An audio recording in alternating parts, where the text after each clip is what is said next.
En fait, qu'est-ce qu'elle fait là, cette voie ferrée? La réponse, elle est juste en face, là.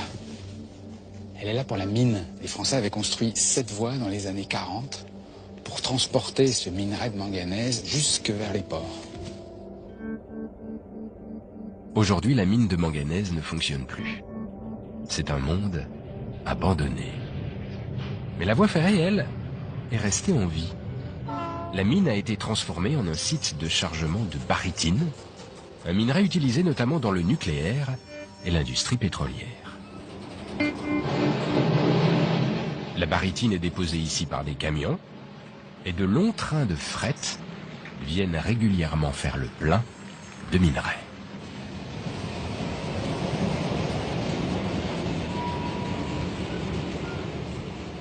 Bonjour.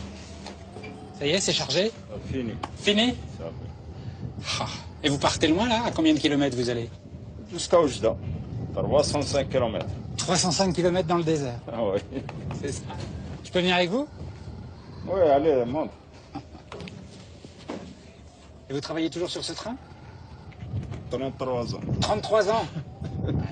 Vous avez déjà transporté combien de tonnes de minerai? Dans toute ma vie, j'ai transporté 80 000 tonnes par an. Et Allah multiplie par 33 ans. Ça fait beaucoup. C'est trop.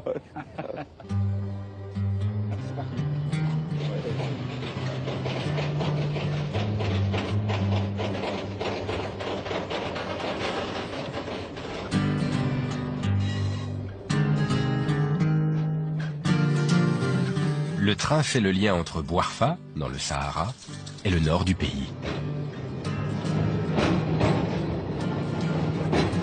C'est chouette. C'est beau. Oui, c'est beau. Et encore, tu vas voir plus loin. C'est marrant, avec ce train, on a l'impression de partir à l'aventure dans le désert. C'est waouh comme train quand même. Moi, j'ai tellement l'habitude, ça me fait plus rien. Mais je comprends ce que tu dis. Cette impression de partir à l'aventure au milieu du désert. Moi, je vous dis que ouais, c'est incroyable. Et alors, c'est comment un train qui circule dans le désert? C'est quoi les dangers qui nous menacent? Principalement la pluie ou le sable, des tempêtes de sable. Les éléments peuvent changer très très vite. Là, pour l'instant, tout est beau. Le ciel est bleu, tout est parfait. Mais ça change très vite, tu vas voir. D'ici 30, 40 km, quand on sera vraiment dans le désert, on peut avoir des pluies torrentielles ou des tempêtes de sable absolument terribles.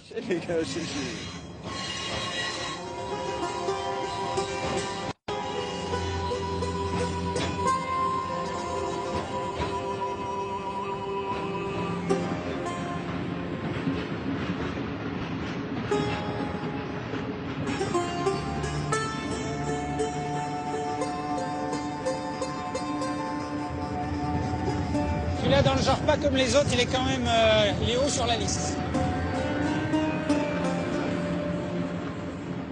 Alors ça, vous voyez, c'est la ligne, l'embranchement qui part vers l'Algérie, qui a été construit à l'époque aussi par les Français pour relier l'Algérie à l'Atlantique via le Maroc. Et vous voyez, c'est tout ensablé parce qu'en ce moment, ça ne sert pas en raison des relations un peu difficiles qu'il y a entre le Maroc et l'Algérie. Il n'y a plus de trains qui circulent en ce moment. Vous voyez, regardez, il y a plein de cailloux, ça ne sert pas.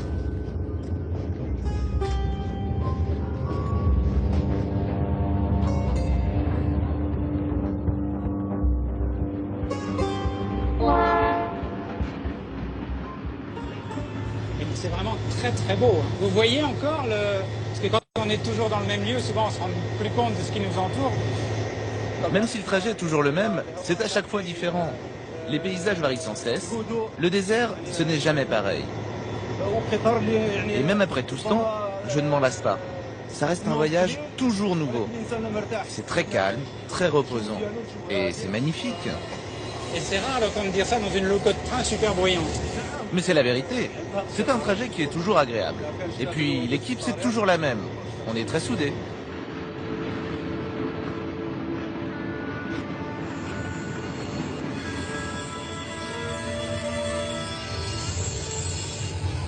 Accroche-toi, attention. Qu'est-ce qui se passe? Pourquoi on s'arrête? C'est le sable. Il y a du sable qui nous bloque. Du sable sur la voie, c'est pour ça qu'on s'arrête. Oui, il y a du sable sur la voie.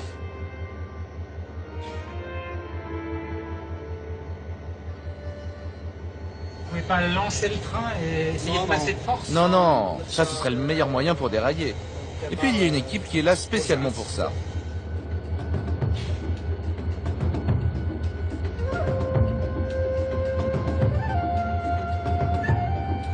Ça peut prendre beaucoup de temps là pour dégager la voie? Ça dépend. Là, ça va prendre 1 heure ou 2. Mais parfois c'est beaucoup plus compliqué et on peut mettre jusqu'à 2 ou 3 jours. 2-3 jours?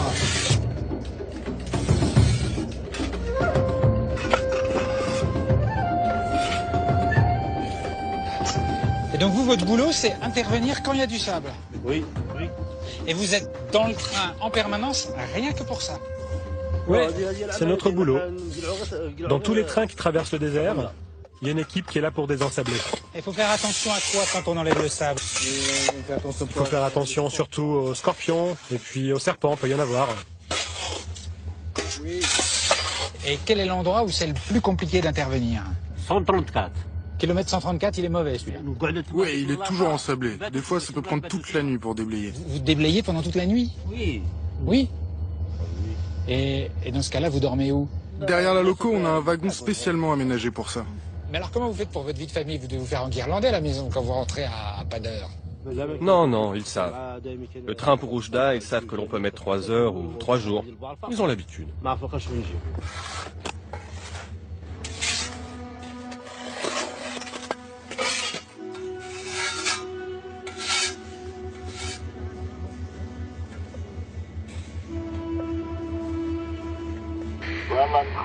Ok les gars, c'est bon, merci.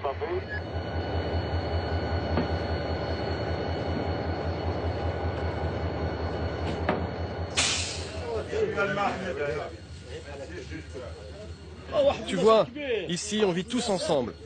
On est tous comme une famille. Ça fait longtemps qu'on se connaît tous. Que ce soit les mécanos, l'équipe du sable, l'aiguilleur et les autres. On est tous copains. On s'entend tous très bien.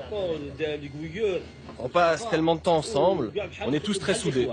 Oh, mais je vous reconnais, c'est le monsieur qui était à l'arrière du train. Et alors, qui est-ce qui surveille la queue du train là en ce moment?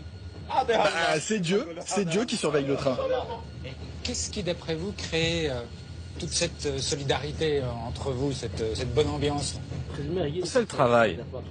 On passe plus de temps ici que dans nos familles. Du coup, ça crée du lien, ça crée cette camaraderie qui nous unit. On partage tellement de choses, que ce soit les repas ou ce voyage, cette aventure. Non seulement il y a une super ambiance, mais alors les gâteaux sont à tomber par terre. Qui fait les gâteaux? C'est qui le chef? C'est vous qui faites les gâteaux? Oui. Et c'est les meilleurs gâteaux du Maroc. Oh, c'est vrai? Ah ouais. Ils sont extraordinaires.